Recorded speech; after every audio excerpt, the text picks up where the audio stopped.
আসসালামু আলাইকুম। এবিসি আন্তর্জাতিক খবরে আপনাকে স্বাগতম। শুরুতেই সংবাদ শিরোনাম, এরপরেই বিস্তারিত। পুরো মধ্যপ্রাচ্য জুড়ে বাজছে তৃতীয় বিশ্বযুদ্ধের দামামা। আর এরই মধ্যেই আমাদের হাতে এসে পৌঁছেছে গুরুত্বপূর্ণ আন্তর্জাতিক সংবাদ। শুরুতেই শিরোনাম, ইসরায়েল কি ইরানের সঙ্গে সর্বাত্মক যুদ্ধের ঝুঁকি নিতে প্রস্তুত? পরেই জানাবো আবারও আরব ইসরায়েল যুদ্ধের আশঙ্কা। জানাবো গোলান মালভূমিতে বসতি সম্প্রসারণের পরিকল্পনা করছে ইসরায়েল। এদিকে সিরিয়ার কয়েকটি শহরের পানি ও বিদ্যুৎ লাইন কেটে দিয়েছে ইসরায়েল, চলছে হামলা। এবং সর্বশেষ জানাবো আয়ারল্যান্ডে দূতাবাস বন্ধ করে দেবে ইসরায়েল, চরম ইসরায়েল বিরোধী নীতির অভিযোগ। এতক্ষণ শুনছিলেন সংবাদ শিরোনাম, এবারে বিস্তারিত। তবে তার আগে প্রতিদিনের আপডেট আন্তর্জাতিক সংবাদ সবার আগে পেতে ভিডিওটিতে একটি লাইক দিয়ে চ্যানেলটি সাবস্ক্রাইব করার অনুরোধ রইল। ইসরায়েল কি ইরানের সঙ্গে সর্বাত্মক যুদ্ধের ঝুঁকি নিতে প্রস্তুত? বছরের পর বছর ধরে ইসরায়েল এবং ইরান সরাসরি সংঘর্ষ এড়িয়ে গেছে। ইসরায়েল গোপনে তেহরানের ক্ষতি করেছে, ইরানি কর্মকর্তা ইসরায়েলি গুপ্ত হত্যার শিকার হয়েছে। যদিও এসবের দায় স্বীকার করেনি ইসরায়েল, অন্যদিকে ইরান তার মিত্রদের নিয়ে ইসরায়েলের উপর আক্রমণ করিয়েছে, কিন্তু খুব কমই সরাসরি আক্রমণ করেছে। আর এখন উভয় দেশ সরাসরি দীর্ঘস্থায়ী এবং অত্যন্ত ব্যয়বহুল সংঘাতে লিপ্ত হতে প্রস্তুত বলে মনে হচ্ছে।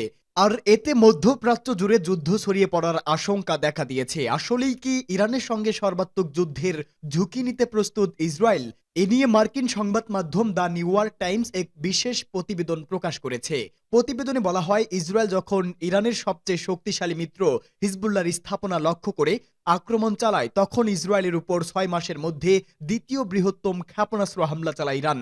এর প্রতিক্রিয়ায় ইরানের উপর সরাসরি এবং আরও বেশি শক্তিশালী আক্রমণ চালাতে চেয়েছিল ইসরায়েল, তবে খুব সামান্য আক্রমণ করেই ক্ষান্ত হয়েছে ইহুদিবাদী ইসরায়েল। এমনকি এপ্রিল মাসের আগের ক্ষেপণাস্ত্র হামলায় সামরিক ঘাঁটিগুলোতে আঘাত হানা হয়েছিল। সম্প্রতি নাগরিক এলাকায় আঘাত হানায় ক্ষুব্ধ ইসরায়েলিদের কাছে হারানোর কিছুই নেই উল্লেখ করে গোজানস্কি আরও বলেন, এখন বেশিরভাগ ইসরায়েলি মনে করেন ইরানকে আরও বেশি ক্ষতি করার সুযোগ ইসরায়েলের নেওয়া উচিত। মধ্যপ্রাচ্যের অস্থিরতার প্রধান কারণ হিসাবে ইসরায়েলকেই দায়ী করেন বিশ্ব গণমাধ্যম, কিন্তু বেশিরভাগ ইসরায়েলি নিজেদের ইরানের মিত্রদের দ্বারা চলমান আক্রমণের শিকার বলে মনে করেন। বিশেষ করে গাজা উপত্যকার হামাস, ইয়েমেনের হুতি ও লেবাননের হিজবুল্লাহ আক্রমণের নেপথ্যে ইরানকে দায়ী করার দাবি বাড়ছে ইসরায়েলের। বর্তমানে ইসরায়েলের ন্যাশনাল সিকিউরিটি স্টাডিজ ইনস্টিটিউটের ফেলো ও গোজানস্কি বলেন, ইরান ও তার মিত্রদের থামাতে হবে বলে মনে করেন ইসরায়েলিরা। বিশেষ করে গত 7 অক্টোবর হামাসের ইসরায়েল আক্রমণকে ইসরায়েলিদের জন্য ব্যাপক নিরাপত্তা ঝুঁকি বলে মনে করছেন তারা। ইসরায়েল ইহুদিদের জন্য নিরাপদ স্থান ধারণার উপর আঘাত করেছে হামাস। ওই হামলা ইসরায়েলিদের ঝুঁকি নেওয়ার ইচ্ছাকেও বাড়িয়ে দিয়েছে। আর ইসরায়েলিদের কাছে ইরান এখন আগের চেয়েও দুর্বল, কারণ সম্প্রতি ইসরায়েল হিজবুল্লাহর বেশিরভাগ নেতাকে হত্যা করেছে এবং সিরিয়ায় ইরানের মিত্র বাশার আল আসাদ সরকারের পতন হয়েছে। এখন যদি ইসরায়েল তেহরানের উপর শক্তিশালী আক্রমণও চালায়, মিত্র হিজবুল্লাহর কাছ থেকে তাৎপর্যপূর্ণ সাহায্য ও সমর্থন আশা করতে পারবে না ইরান। আর এ কারণেই গুজানস্কি বলেছেন, যেহেতু ইরান এখন আগের চেয়েও অনেক দুর্বল, তাই ইসরায়েল এখন আর বেশি স্বাধীনভাবে পদক্ষেপ নিতে পারবে। আবারও আরব ও ইসরায়েল যুদ্ধের আশঙ্কা। সিরিয়ায় বাশার আল আসাদ সরকারের পতনের পর দেশটিকে ঘিরে নতুন এক খেলায় মেতে উঠেছে ইসরায়েলি প্রধানমন্ত্রী বেনিয়ামিন নেতানিয়াহু। গেল সপ্তাহে সিরীয় অংশের গোলান মালভূমির বাফার জোন দখল করে নেয় ইসরায়েল। এখন এ নিয়ে নতুন পরিকল্পনা ঘোষণা করেছেন নেতানিয়াহু। এভাবে সুযোগের সদ্ব্যবহার করায় নেতানিয়াহুর বিরুদ্ধে ক্ষোভ প্রকাশ করেছেন আরব বিশ্ব নেতারা। গোলান মালভূমিতে ইসরায়েলি বসতি বাড়াতে ইসরায়েলি সরকার 40 মিলিয়ন ইসরায়েলি শেকেল অনুমোদন করেছে। এক বিবৃতিতে এই তথ্য জানিয়েছে ইসরায়েলি প্রধানমন্ত্রীর অফিস। নিজেদের উত্তর সীমান্তে সুরক্ষিত রাখতে গোলান মালভূমিতে ইসরায়েলি জনসংখ্যা বাড়াতে চান নেতানিয়াহু। আগে থেকেই কৌশলগত গুরুত্বপূর্ণ গোলান মালভূমির উপর নজর ছিল ইসরায়েলের। 1967 সালে 6 দিন ব্যাপী আরব ইসরায়েল যুদ্ধে সিরিয়ার কাছ থেকে গোলান মালভূমির অধিকাংশই নিজের দখল করে নিয়েছিল তেল আবিব। পরবর্তীতে 1981 সালে দখল করা ওই অংশ ইসরায়েলের সঙ্গে সংযুক্ত করা হয়। এবার বাশার আল আসাদের পতনের পর আবারও সুযোগ বুঝে সীমানা বাড়িয়েছে ইসরায়েল। ইসরায়েলি সরকার বলছে, গোলান মালভূমিকে শক্তিশালী করলে ইসরায়েলও শক্তিশালী হবে। ইসরায়েলের এমন পদক্ষেপে ক্ষুব্ধ সৌদি আরব, কাতার, সংযুক্ত আরব আমিরাত ও ইরাক। এ নিয়ে আনুষ্ঠানিক বিবৃতিও দিয়েছে দেশগুলোর সরকার। সৌদি আরব বলেছে, সিরিয়ার নিরাপত্তা ও স্থিতিশীলতা ফেরানোর প্রচেষ্টাকে নস্যাৎ করে দিচ্ছে ইসরায়েল। সিরিয়া থেকে ইসরায়েলের দখল করা গোলান মালভূমিতে বসতি সম্প্রসারণের পরিকল্পনা করছে ইসরায়েল। অধিকৃত গোলান মালভূমিতে বসতি সম্প্রসারণ উৎসাহিত করতে একটি পরিকল্পনা অনুমোদন করেছে ইসরায়েল। সিরিয়ায় আসাদ সরকারের পতনে পরিবর্তনশীল পরিস্থিতিকে এই পদক্ষেপ নেওয়া প্রয়োজনীয় হয়ে পড়েছে বলে মন্তব্য করেছেন দেশটির প্রধানমন্ত্রী বেনিয়ামিন নেতানিয়াহু। ব্রিটিশ সংবাদ মাধ্যম বিবিসি এই খবর জানিয়েছে, গোলান মালভূমির জনসংখ্যা দ্বিগুণ করতে চান বলে জানিয়েছে নেতানিয়াহু। আন্তর্জাতিক আইন উপেক্ষা করে 1967 সালে 6 দিনের যুদ্ধে ইসরায়েল এই অঞ্চল দখল করেছিল। গোলান মালভূমিতে বর্তমানে 30টির বেশি ইসরায়েলি বসতি রয়েছে। সব মিলিয়ে বসতিগুলোতে আনুমানিক 20,000 মানুষ বসবাস করছেন। এছাড়া এই এলাকায় ড্রুজ আরব গোষ্ঠীর প্রায় 20,000 সিরীয় রয়েছেন। ইসরায়েলের দখলে আসার পরও তারা এলাকা ছেড়ে যাননি।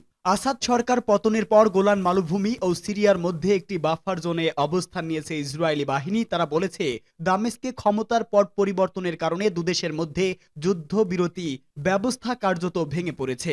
বসতি সম্প্রসারণের পরিকল্পনার ঘোষণা করেও নেতানিয়াহু সন্ধ্যায় এক বিবৃতিতে বলেছে, সিরিয়ার সঙ্গে সংঘাতে জড়াতে চায় না ইসরায়েল।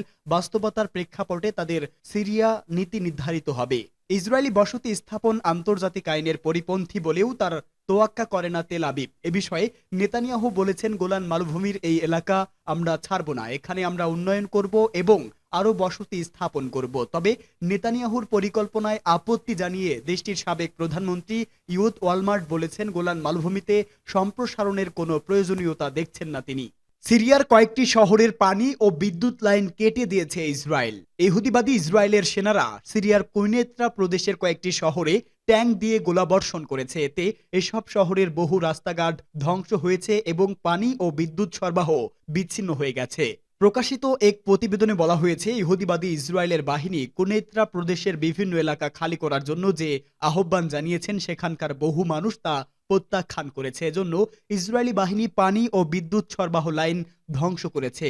এটি মূলত ইহুদিবাদী বাহিনীর ইচ্ছাকৃত পদক্ষেপ, যাতে লোকজন ওই এলাকা ছেড়ে চলে যেতে বাধ্য হয়। কুনেইত্রা প্রদেশের হামিদিয়া শহরের বিভিন্ন রাস্তার দুই পাশের গাছ এবং বিদ্যুতের খুঁটি কেটে ফেলেছে ইহুদিবাদীরা। এছাড়া গতকাল দিনের প্রথম ভাগে রাজধানী দামেস্কের উপকণ্ঠে কয়েকটি লক্ষ্যবস্তুতে বিমান হামলা চালিয়েছে দখলদার বাহিনী। ইসরায়েলি গণমাধ্যম জানিয়েছে, ইহুদিবাদী বাহিনী দামেস্কের কালামুন এলাকার একটি ক্ষেপণাস্ত্র ডিপো এবং ক্ষেপণাস্ত্র লঞ্চারে গুদাম ধ্বংস করেছে। এর আগের দিন ইহুদিবাদী সেনারা হামিদিয়া শহরে সিরিয়ার সামরিক বাহিনীর একটি খালি কমান্ড সেন্টারে বিমান বাহিনীর সহায়তায় হামলা চালিয়েছে এবং সেখানে নিষিদ্ধ অস্ত্রের অনুসন্ধান চালানো হয়।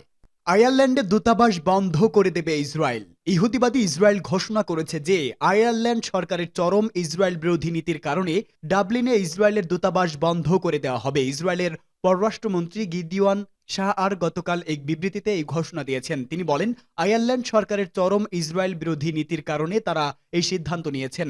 শাহআর বলেন, ইসরায়েলের সাথে সম্পর্কের ক্ষেত্রে আয়ারল্যান্ড সরকার সব ধরনের রেড লাইন অতিক্রম করেছে।